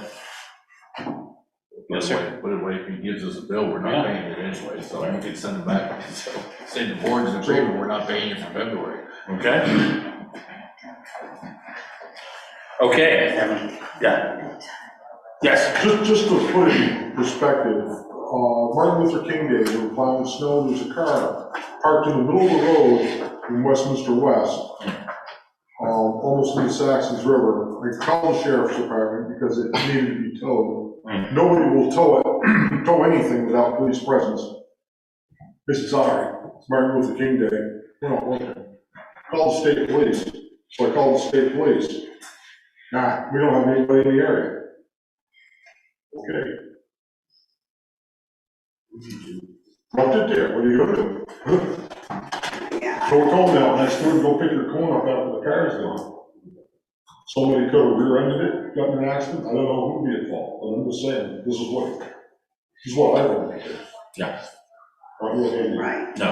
And it's, Horrible. Well, mud season's right around the corner, you're gonna probably have some of those same issues. Oh, yeah. Cars, illegally parked. Just leave it, right? all right. Okay, let's go. Moving on to boards and commissions. Nothing to report, everything is going as planned, so it's doing well. Okay, that brings us to the other business. We had a discussion initially. You there? Is everybody there? I think she logged off. Is she gone? Yeah. Okay. We should, Keenan? She's watching and texting her right now. Okay. She's watching and texting her right now, so she should be coming up. Okay. This one.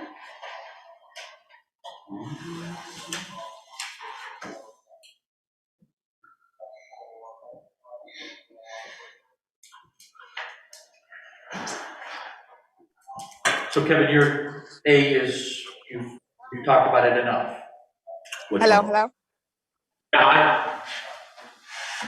Welcome Hi, back. sorry, my son dragged me away. Appreciate your patience. So taking up what you initially had brought up.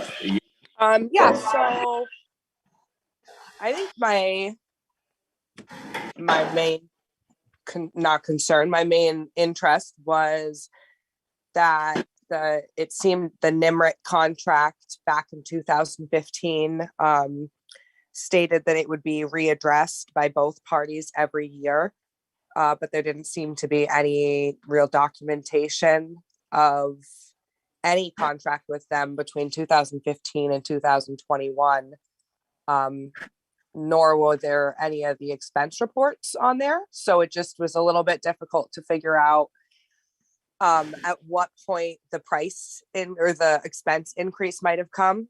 The original contract that we signed with them was for $20,000 a year at the cost of like $1,666 a month.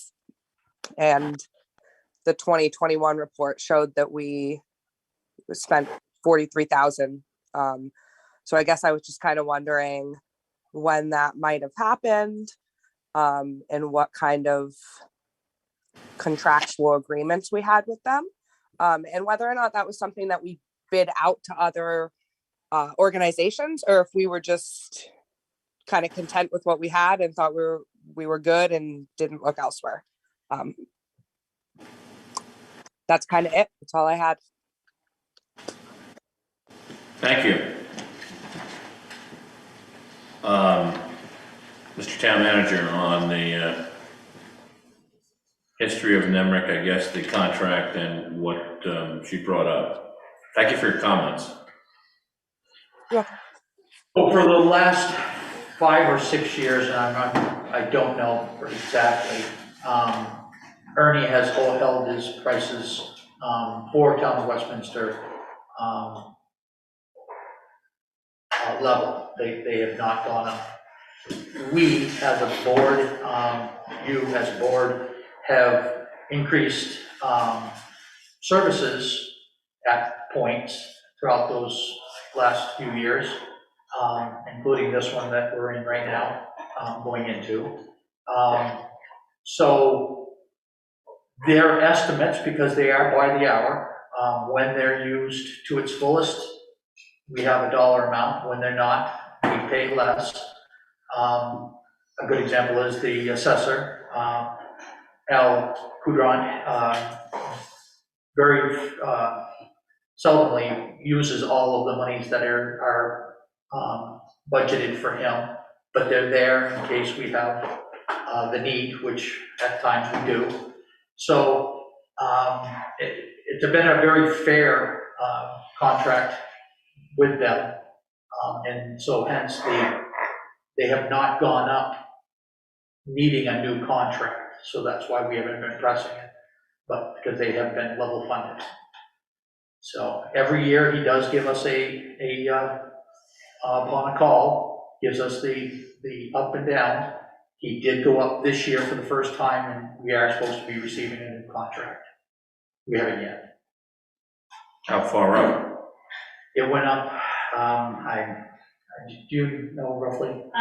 No idea. 2 years ago, the support agreement, so you have multiple contracts with us, you don't just have one. You have the assessors, the land record stuff has one, the finance that Cassandra's talking about from that just my work.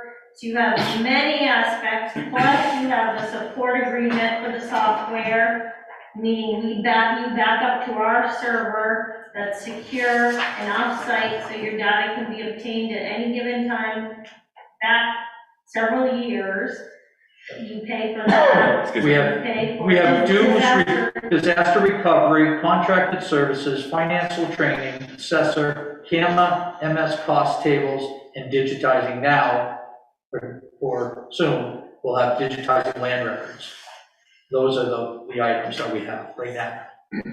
Russ, with them. I think what she's saying though, going back history, before we had NIMRIC here a lot, we had a full-time lister and we had almost full-time people in there working.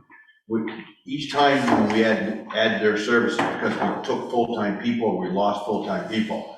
So even when the town clerk decided they no longer wanted to be the town treasurer and town clerk, we didn't really they got done and we had to hire somebody. So we hired NEMRIC and we said it was probably cheaper than trying to hire somebody part-time to be a treasurer. Is how we got there.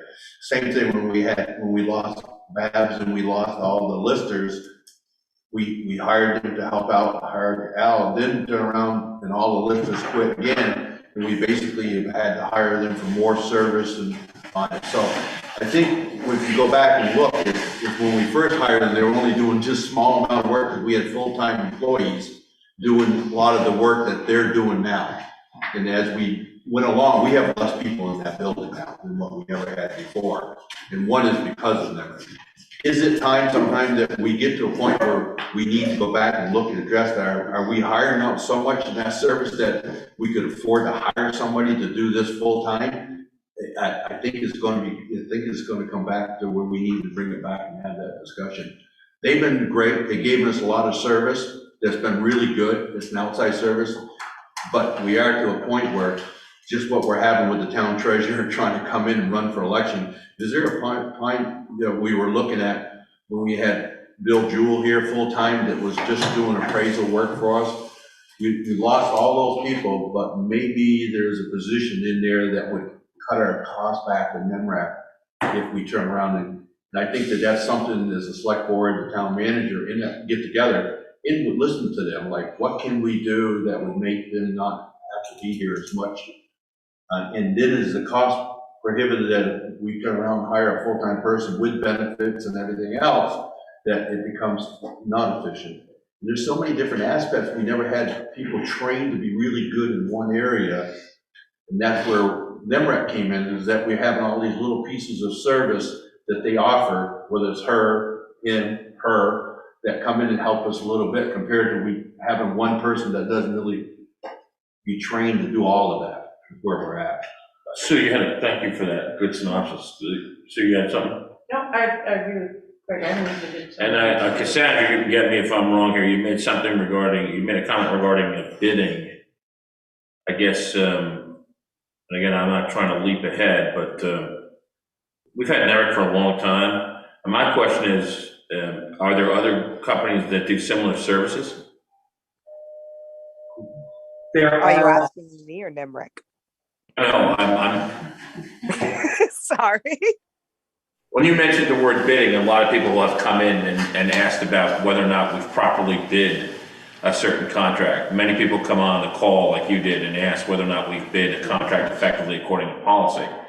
So I'm making the question, since you brought it up, is this a contract that we would bid? And the question I guess I had is there even another company that does something as unique as they do? Kevin? Yeah. Want me to address that? Sure. The answer is yes. There's always other companies that do the kind of work that we do.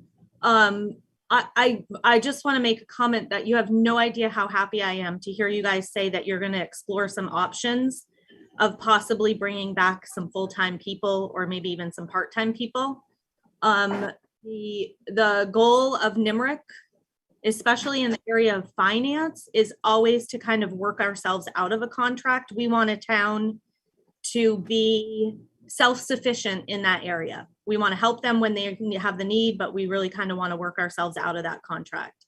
So we kind of fill that need. The assessing arena is a little different because what we're finding in towns all over the state of Vermont is that a part-time or contracted assessor working one day a week just is cheaper for them. So, and they might have some listers that do some other stuff. So I'm strictly talking about so I'm thrilled that you guys are talking. There was something I asked about a few years ago. I'm thrilled that you guys are talking about maybe bringing in a professional finance officer to the office. We are not worried about not having the work. We have plenty of work. But to answer Cassandra's question, which is a great question, there are other places that do it. I don't think that they've gone out to bid in this arena. Should they? I guess that's up to them as far as what their policy says. But there are other companies that do this kind of work. I can't tell you who they are. There's a few up north. This area, it's a little slim, but there's always people to do, maybe contract work. So I guess if that helps. And the other thing is that if there is a point in time that the board would like Ernie to attend a meeting to, talk about each contract, to let you guys know where it's at, what the date is, how much it was. I don't know where the 40,000 is coming from. I'm assuming it's a combination of all the contracts, but we'd be happy to present those to the public so that they can ask questions. But I am thrilled you guys are talking about maybe another avenue. Thank you. Thank you very much. Yes, Sue. So I just think it's important if we do talk about creating such a position that we don't sit around and wait for the next meeting to all talk, so that maybe form a subcommittee that can come up with some ideas and then come to the select board. Figure out a way to carve out some of those tasks when we meet with, Cynthia or Darlene or Ernie or whoever, treasurer, just to see what that position might look like.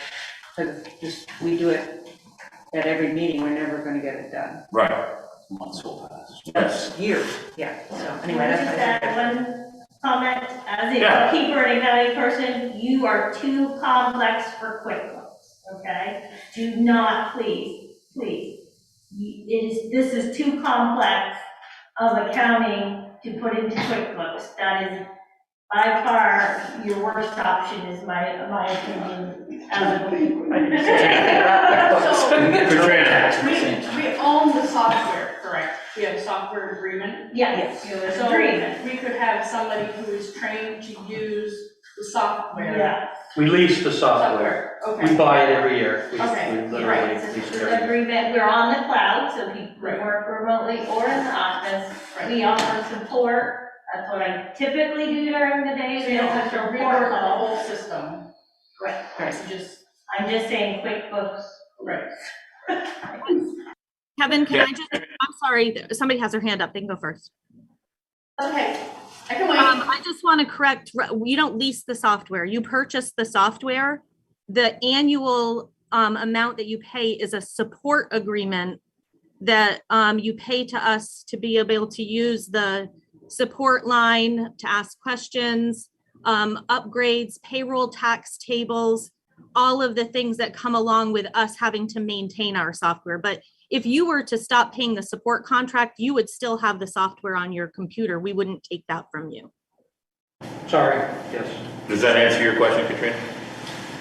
Yes, but I also have another Please. comment. Yeah, please. The state of Vermont, Department of Taxes, they are, I believe in July of 2022, their contract with NIMRIC in terms of like their grand list, property appraisal stuff, I believe is void, and they're going with a company called Axiomatic, I believe. It's a New Hampshire-based company. I think we should at least investigate what they have to offer. I mean, they don't do a whole thing. I don't believe they're comprehensive like NIMRIC is. I think it's just property valuations and right. But in terms of, we're gonna research other options, even if we do small sections, it would be one, since the state is going that way. How are things going to integrate with theirs if it's different? Okay, excellent. June, did you have something? Okay, yes. I can address that somewhat. She's absolutely right. We won't have a contract for our grand list program, which is one program out of, I think we have 24 programs or something.